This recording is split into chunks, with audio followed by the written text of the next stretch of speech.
Shalom Bapak Ibu, jemaat dikasih Tuhan, kita bersyukur kembali merenungkan firman Tuhan, kita berdoa. Bapa di sorga, terima kasih buat hari ini. Kami mau melandasi dengan merenungkan firman-Mu lagi. Biarlah hikmat pengertian Roh Kudus menjadi bagian kami. Dalam nama Tuhan Yesus kami berdoa. Amin.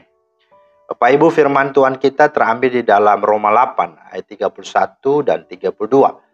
Sebab itu apakah yang akan kita katakan tentang semuanya itu? Jika Allah di pihak kita, siapakah yang akan melawan kita?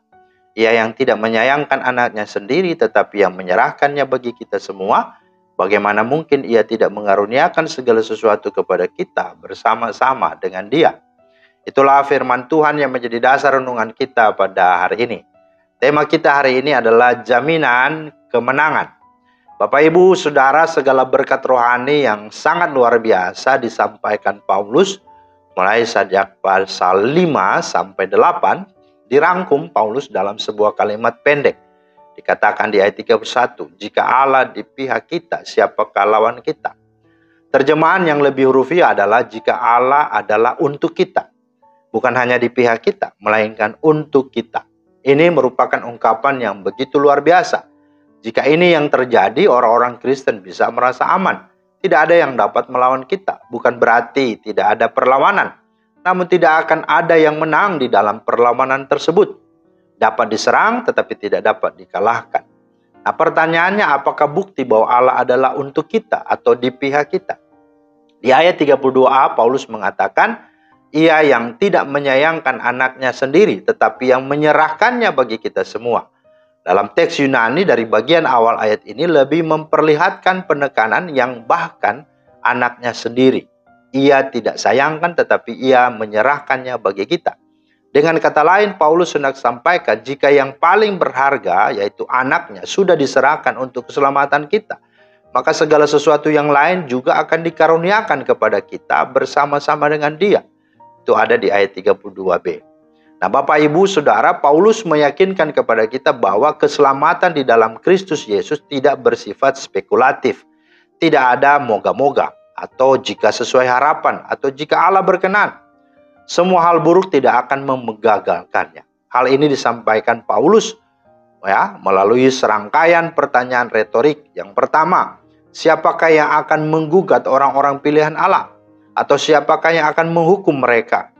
Tidak ada yang menggugat apalagi menghukum. Ayat 33a. Menggugat berarti membawa tuduhan atau dakwaan terhadap seseorang. Tuduhan ini biasanya dikaitkan dengan pelanggaran yang dilakukan orang yang dituduh. Orang-orang pilihan tidak boleh hidup di bawah tekanan atau tuduhan. Mengapa? Karena Allah yang membenarkan mereka. Ayat 33a. Kemudian tidak ada yang menghukum. Di ayat 34 Paulus menegaskan bahwa tidak ada penghukuman bagi mereka yang sudah berada di dalam Kristus. Demikian sekarang tidak ada lagi penghukuman bagi mereka yang ada di dalam Kristus Yesus. Bandingkan Roma 8 ayat 1. Kepastian ini diperoleh bukan berdasarkan apa yang kita lakukan bagi Allah, melainkan apa yang Kristus telah lakukan bagi kehidupan kita. Itu yang pertama. Yang kedua, tidak ada yang memisahkan kita dari kasih Kristus. Ayat 35 sampai 39. Bagi Paulus bahwa kasih Kristus tidak menghindarkan kita atau siapapun dari segala macam kesusahan dan penderitaan. Kasih Kristus juga tidak selalu berbentuk kelepasan dari semua hal buruk tersebut. Jangankan sekedar bahaya atau kesengsaraan, kematian pun bisa menimpa siapapun kita. Ayat 35. Dengan cara yang sama kita bisa mengatakan bahwa aman di dalam Tuhan bukan berarti tidak ada serangan. Penganiayaan mungkin saja datang. Serangan dari kuasa kegelapan pasti menjadi bagian tak terpisahkan dari kehidupan iman kita. Satu hal yang menghibur kita adalah kepastian kemenangan di dalam Kristus. Bahwa semua upaya untuk menggagalkan keselamatan kita akan sia-sia. Mengapa? Karena tidak ada satupun yang dapat memisahkan kita dari kasih Kristus. Bukan hanya kita akan menang, tetapi kita akan menjadi lebih daripada pemenang. Ayat 37. Penganiayaan dan kesusahan hanya akan menguatkan pengharapan kita. Semua itu mengerjakan kebaikan bagi kita.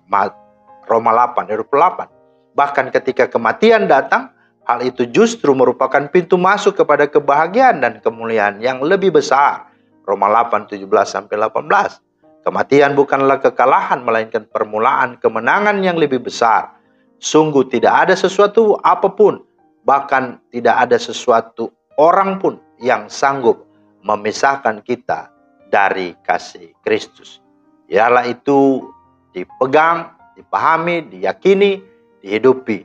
Sehingga dimanapun saudara menghadapi apapun, percayalah bahwa kasih Allah cukup untuk saudara. Tuhan yang kiranya menyertai dan memberkati kita semua. Amin. Makasih Tuhan atas firman-Mu. Kami bersyukur atas keselamatan di dalam Kristus. Dan itu sebuah kepastian, bukan keraguan, tetapi juga adalah jaminan bahwa tidak ada yang dapat memisahkan kami dari apapun dan siapapun terhadap keselamatan dan kasih daripada-Mu. Yakinkan kami ya Roh Kudus, dan mampukan kami untuk tetap berpegang teguh dan hidup di dalamnya. Demi Kristus Yesus kami berdoa. Amin. Demikianlah firman Tuhan hari ini, kiranya menjadi berkat. Selamat beraktivitas, Tuhan Yesus memberkati. Shalom.